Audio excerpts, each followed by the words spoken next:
The internal workings of Freemasonry. In its internal organizational life, Freemasonry involves an elaborate system of symbolic ritual, beginning at the point of the first initial step and continuing throughout craft masonry.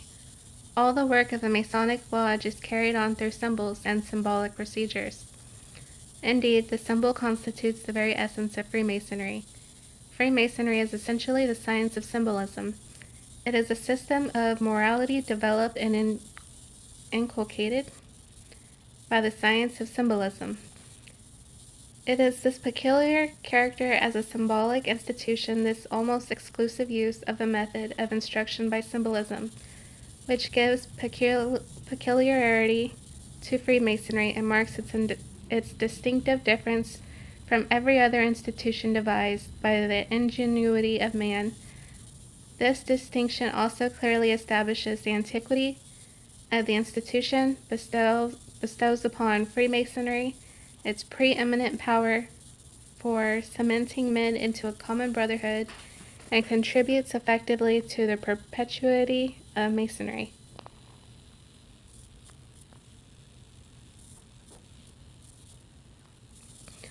Moreover, the internal operations of Freemasonry are preeminently religious. Many of its most meaningful symbols are scriptural in their origin.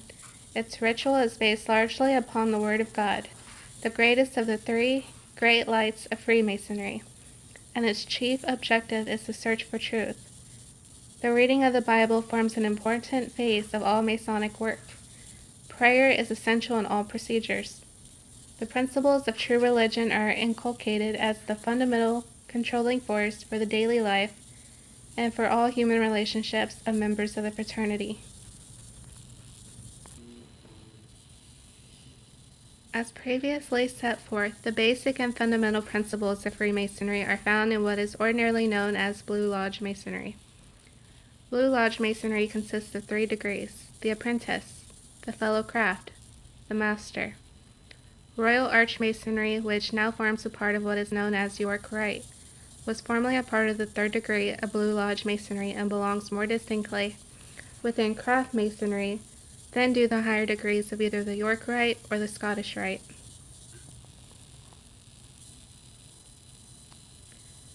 Blue Lodge Masonry. The entered apprentice degree, first of the 3 degrees of Blue Lodge Masonry, is a preliminary degree intended to prepare the candidate for the higher and fuller instructions of the succeeding degrees. The candidate is a voluntary applicant for membership in the lodge. He comes without an invitation from the lodge or from any member of the order, even though he may have been told by a Mason friend that he would probably become true and tried and trusted material for the Masonic superstructure. Of his own free will and accord, he knocks at the outer door of the lodge and seeks admission, that he may begin his search for the light of divine truth.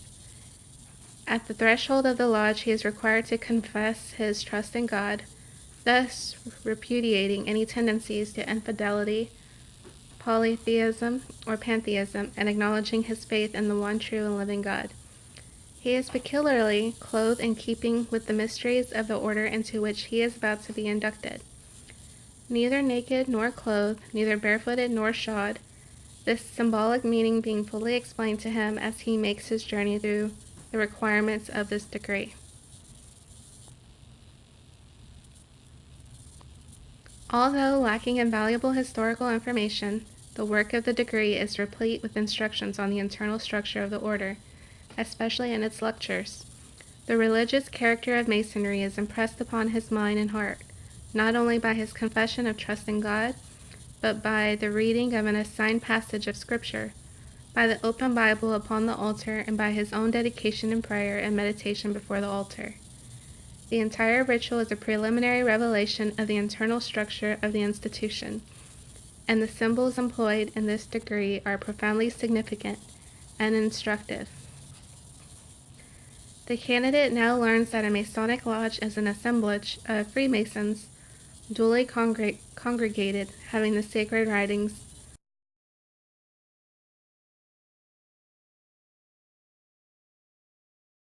square and compass, and a charter or warrant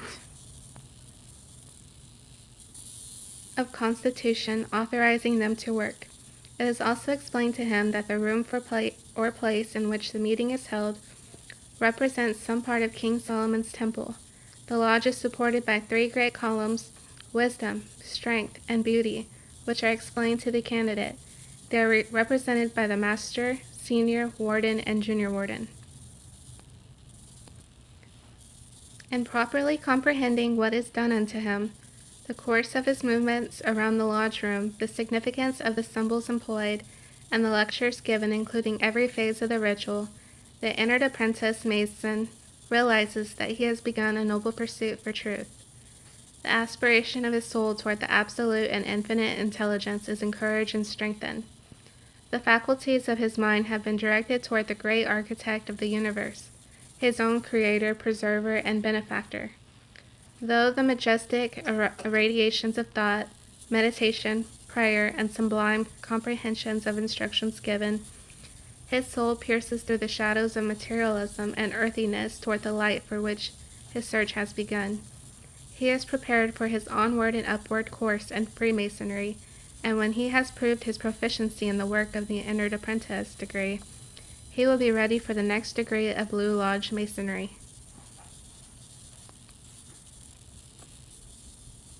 The apprentice is entrusted with certain secrets of the order, all of them moral, ethical, and wholesome, and is pledged to keep counsel of all things spoken in lodge or chamber by any Masons, fellows, or Freemasons. He is invested with certain secret words, which of course he must keep, inviolate, and communicate them only in accordance with Masonic law. The Fellowcraft degree. Fellowcraft is the designation of the second degree in Blue Lodge Masonry.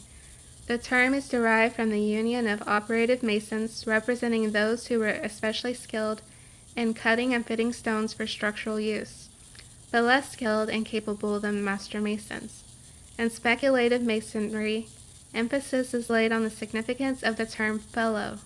In its etymological meaning, the word signifies bound in mutual trust. It also has in its deeper meaning the idea of a follower, a companion, an associate, though of less skill, of less ability, than a master. The fellow in Freemasonry is not a servant nor a subject, but an associate, a companion, a brother. The work of this degree is like that of the apprentice, preparatory for advancement to the higher degree of master, but it differs essentially in the character and import of its symbolism.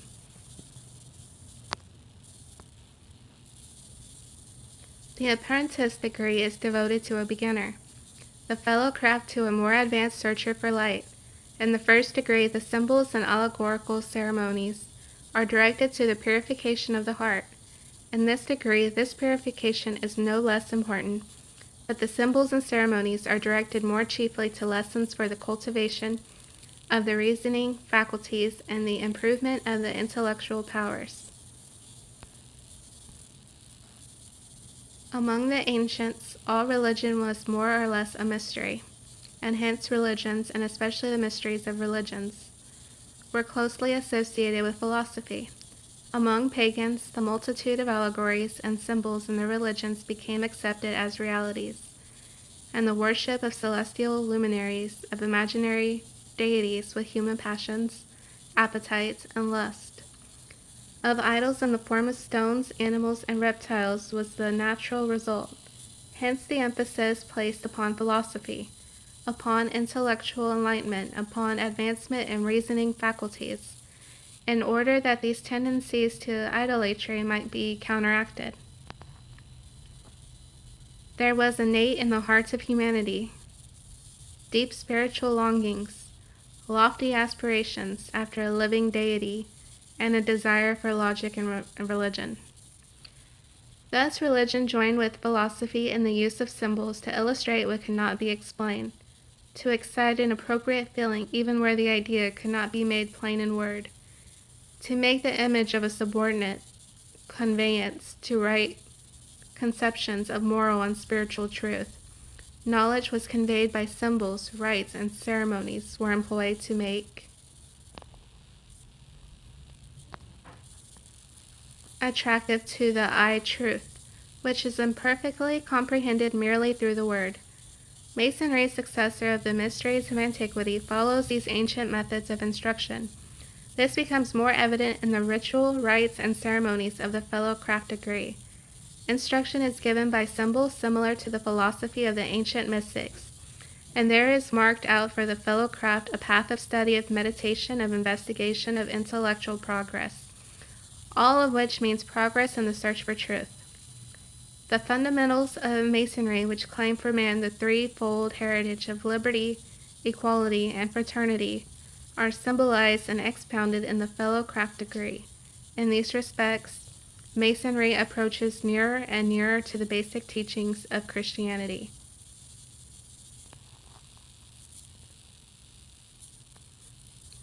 The vows and obligations of the Fellowcraft degree are, of course, more advanced and extensive than those of the entered apprentice degree. The pledge to secrecy with reference to the internal workings of the institution is broadened and strongly reinforced. Regulations respecting secret words are similar to those of the preceding degree. The endowments and investitures of the order given in this degree are to be guarded with inviolate fidelity, and obedience to the tenets and laws of Masonry are exacted with great emphasis.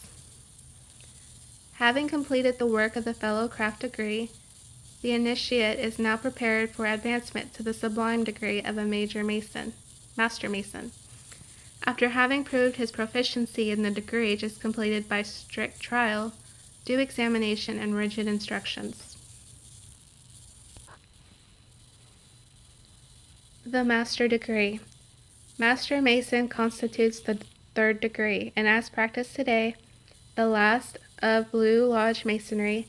This degree was originally called the Summit of Ancient Craft Masonry, and so it must have been before the severance from it of the Royal Arch. The symbolism of Arch Masonry is in reality a part of the symbolism of the third degree. As we have it today, the Master Mason degree is actually incomplete because it needs a complement which is only supplied in the Royal Arch degree. The symbolism of the Master degree as we have it now is necessarily restricted to the first temple and to the present life, although it reaches a climax in the assurance of a future life. For the symbolisms relating to the destruction of the first temple, the Babylonian captivity of Judah, the return of the Jews to Jerusalem, and the erection of the second temple, we are dependent upon Royal Arch Masonry. Without these, the symbolism of the third degree of the Blue Lodge is incomplete. The whole system of craft masonry is intended to present the symbolic idea of man's pilgrimage on earth. The first degree is often referred to as a representation of youth, of the period of learning, of the time for the purification of the affections, as the period of preparation for advancement into higher spheres of life here on earth. The second degree is often referred to as the representation of the period of adult life, of manhood, a time for increased and enlarged learning and of work. The third degree is referred to as symbolic of mature life, of ripened experiences, a time of continued activities, of course, but of decrease in toil and laborious endeavor. That there should be continued increase in knowledge and wisdom must be taken for granted, but it is a period of heavier responsibilities in many respects, of trials, of sufferings, and of inevitable termination in death. Foremost in the conceptions of this period of life is that it is a time of waiting by the wearied workman for the word of the Grand Master of the universe, which will summon the Master Mason from the labors of earth to the eternal refreshments of heaven. For these reasons, and because of the superlative beauty and significance of the ritual, the ceremonies, and the symbols of the degree, it is called the sublime degree of a Master Mason.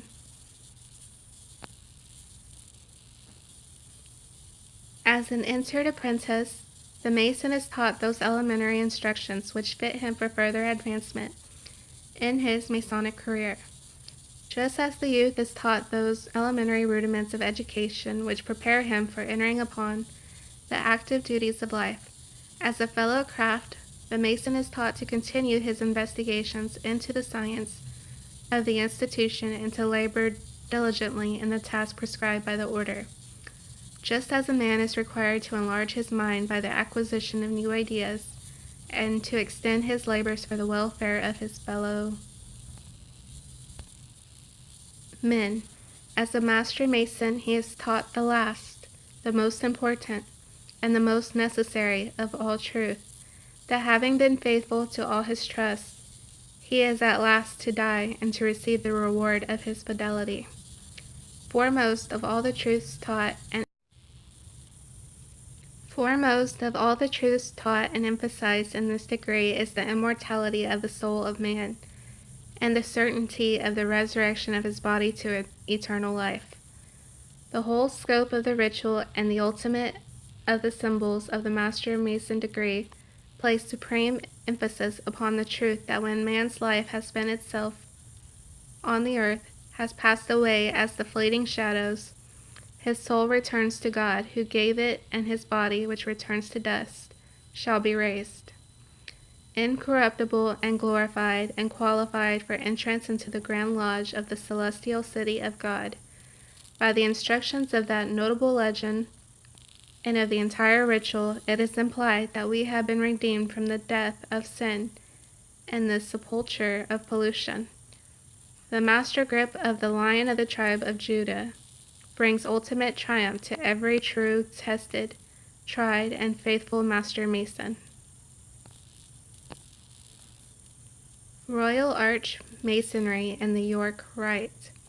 It should be repeated here that the fundamentals of Freemasonry are found in the 3 degrees of the Blue Lodge, especially is this true when due consideration is given to the fact that Royal Arch Masonry was once a part of the 3rd degree of Blue Lodge Masonry.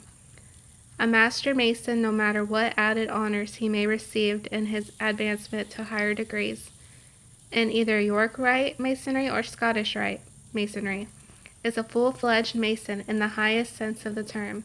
If he keeps his vows as a Master Mason, if he assimilates the principles of the order thus made known to him, if he obeys the tenets and teachings thus far inculcated, if his life is conformed to the ideals set forth in the degrees already conferred upon him, he has attained all there is, fulfilled all there is, and received all there is in the Masonic fraternity.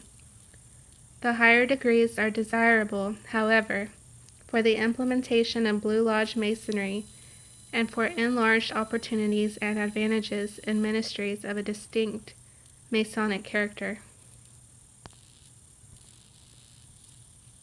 It is impossible to place with certainty the date when the work of the Royal Arch was severed from the 3rd degree of the Blue Lodge, or when Royal Arch Masonry was set up as a distinct branch of the order. It appears certain, however, that the Royal Arch, as apart from Blue Lodge Masonry, originated in the city of York in England, and that Masonic assemblies under this designation were held in different parts of England, Ireland, and Scotland in the early part of the 18th century, and that it was introduced into America during the same period.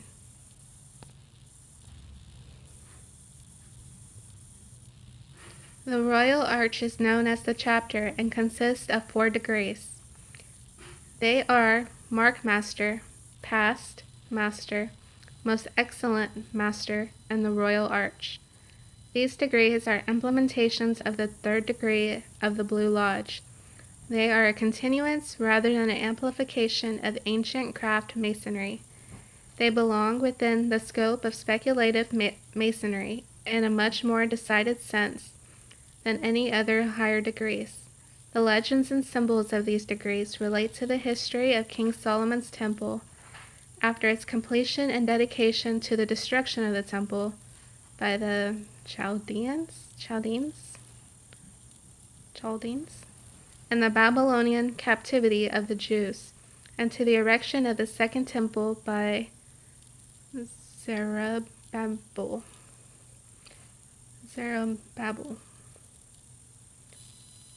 A distinct connection with the third degree of the Blue Lodge is the recovery of the lost word, which was lost when Hiram Abiff was slain in his protection of it.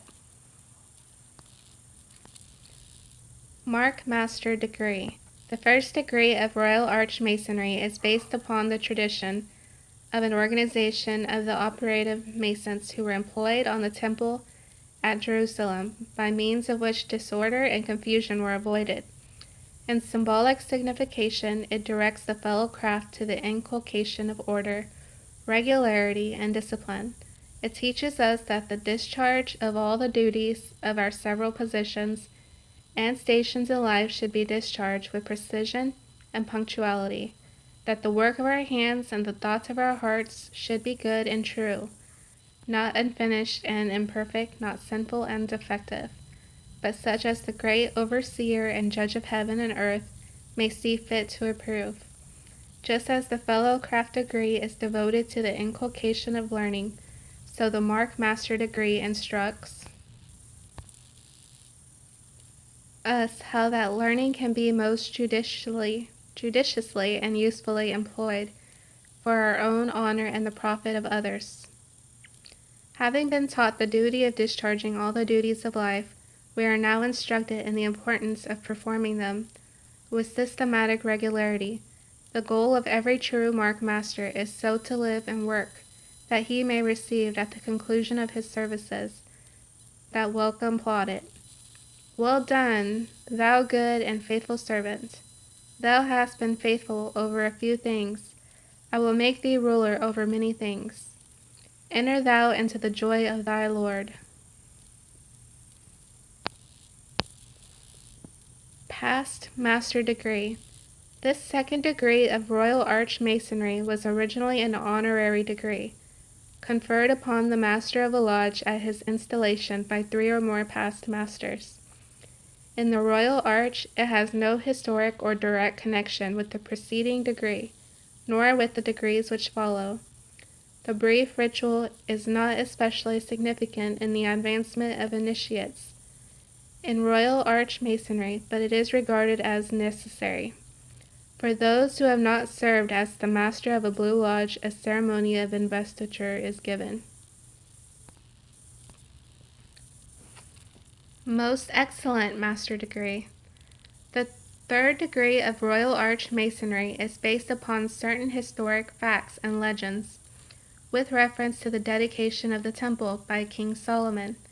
The presiding officer represents King Solomon under the title of Most Excellent. The officers are the same as in a symbolic lodge, although there are some rituals in which the junior warden is omitted. The symbols, the lessons drawn from them, and the lectures combine as meaningful sequels to certain important parts of Blue Lodge Masonry. They implement much of the instruction previously received and enforce some of the sublimest lessons already given. Royal Arch Degree. In this degree, the climax of Royal Arch Masonry is attained. It is the cope stone of the third degree of Blue Lodge Masonry, the completion of a branch of Masonry that profoundly illuminates all that has gone before. The work of this degree has close connections with the first and third degrees of chapter Masonry, and reinforces the lessons taught. Much is here supplied for practical guidance for following the tenets of Masonry in daily life.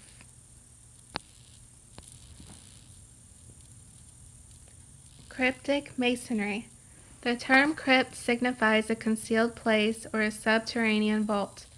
The existence of crypts or secret vaults under the Temple of Solomon is revealed, not only by certain legends of Freemasonry, but by the earliest and the most recent topographers of Jerusalem.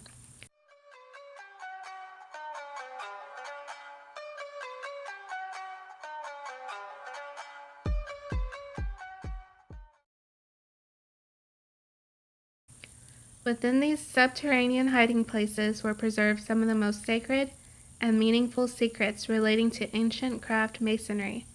Hence, crypt masonry is illuminating for those who wish a better understanding of all Masonic procedure and of the legends, otherwise unknown, upon which great symbolic truths are based. Herein is provided for the Masonic student resources of intense interest and fascinating instruction. Crypt Masonry is represented by the Council of Royal and Select Master, an adjunct to the York Rite.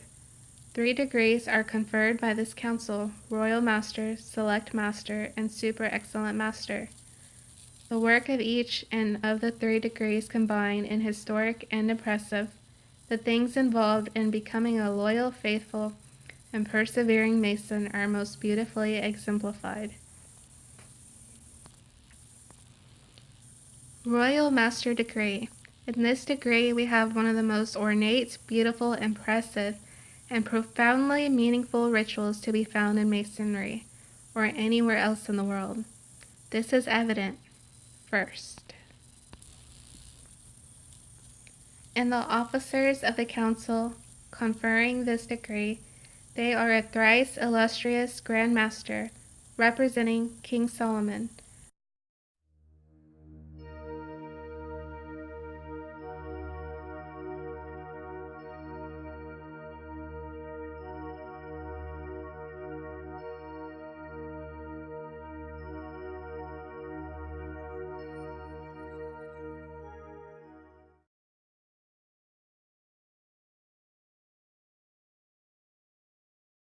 illustrious Hiram of Tyre, principal conductor of the works, representing Hiram of Biff, master of the exchequer,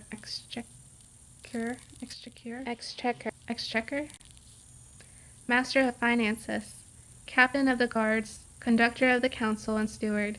The place of the meeting is called the council chamber, and represents the private apartment of Solomon, in which he is said to have met for a consultation with his 2 colleagues during the construction of the temple. The symbolic colors of the degree are black and red, the former significant of grief and the latter of martyrdom, and both referring to the chief builder of the temple. From a legendary point of view, the historical events represented occurred during the brief period of time which elapsed between the death of the builder and the discovery of his body and its Masonic interment. Thus, the mystery of this degree is dedicated to the violent death of Hiram of Biff, the concealment of his body, and its subsequent discovery. In this legend, we learned in the 3rd degree of Blue Lodge Masonry of the loss of the word denoting the ineffable name and of the substitution of another word. The investiture of the substitute word took place in the recovery of the body of the builder, and as preliminary preparations for his interment were taking place, all persons in the council of King Solomon's private chamber were fellow crafts, except the 1st and 2nd officers. The spokesman for all fellow crafts makes an appeal for the means by which they may receive the reward of becoming master masons for which they had faithfully labored. Based upon these legendary events, we have in brief and simple ceremonies the great Masonic idea that the laborer deserves and may legitimately seek his reward. Throughout Masonry, the search for the word is symbolic of the search after truth. And here we are taught that this search is to be rewarded with success. How truly meaningful is the symbolism of the degree of Royal Master in this respect. The reward had been promised. Conditions requisite for receiving this reward had been complied with. The time for redeeming the promise was at hand. As thought by Adoniram, who spoke for the fellow crafts. In the person of Adoniram, or the Royal Master, we have symbolized the speculative Mason, who, having faithfully labored to complete his spiritual temple, comes to the Divine Master that he may receive his reward, and that his labors may be consummated by the acquisition of divine truth. His earthly tabernacle is to perish, but he is certain of reward in receiving the temple, not made with hands, eternal in the heavens. Select Master Degree. This degree is also notable for its ornateness, beauty, and impressiveness of ritualistic revelations. The officers are similar to those of the preceding degree. King Solomon is represented by the thrice illustrious Grand Master. The second and third represent the illustrious Hiram of Tyre and Hiram of Beth. The three Grand Masters at the building of King Solomon's temple. The place of the meeting represents a secret vault beneath the temple. The historical object of the degree is to commemorate the deposit of an important secret or treasure which, after preliminary preparations, is said to have been made by Hiram Abiff. The historical event which forms the basis for this degree took place prior to the events celebrated in the Royal Master. The circumstances referred to in that degree took place during the period of time which lies between the death of the builder and the completion of the temple, while those connected with the select master degree took place anterior to the death of the builder. But this degree follows that of the royal master because the secrets of the select master's degree were not brought to light until long after the existence of the royal master's degree had been known and recognized. In the tradition upon which this degree is founded, the select masters performed a secret service for which they had been selected and closed their labors during the construction of the temple, but remained unknown until a later period. In fact, their work was not revealed to the craft until the building of Zerubbabel's temple.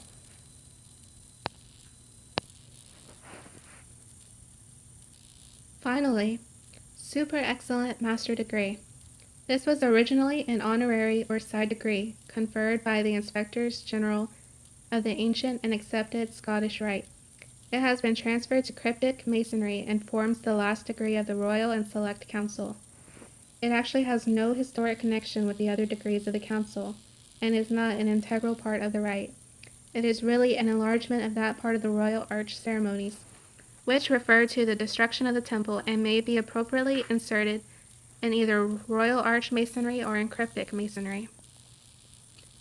The Masonic legend of the degree of super excellent master refers to certain circumstances of the last day of the siege of Jerusalem by Nebuzaradan, commander of the armies of Nebuchadnezzar, that were sent to destroy the city and temple as a punishment of King Zedekiah for his perfidy and rebellion. The symbolic design of the degree is very evident from the legend on which it is based, from the ceremonies, and from the lecture which inculcates that important Masonic virtue, fidelity to vows. In the symbolic ritualism of the degree, Zedekiah is a symbol of perfidy. The severe but just punishment inflicted on him serves as a warning of the effects that will ensue from a violation of the sacred vows assumed in Freemasonry.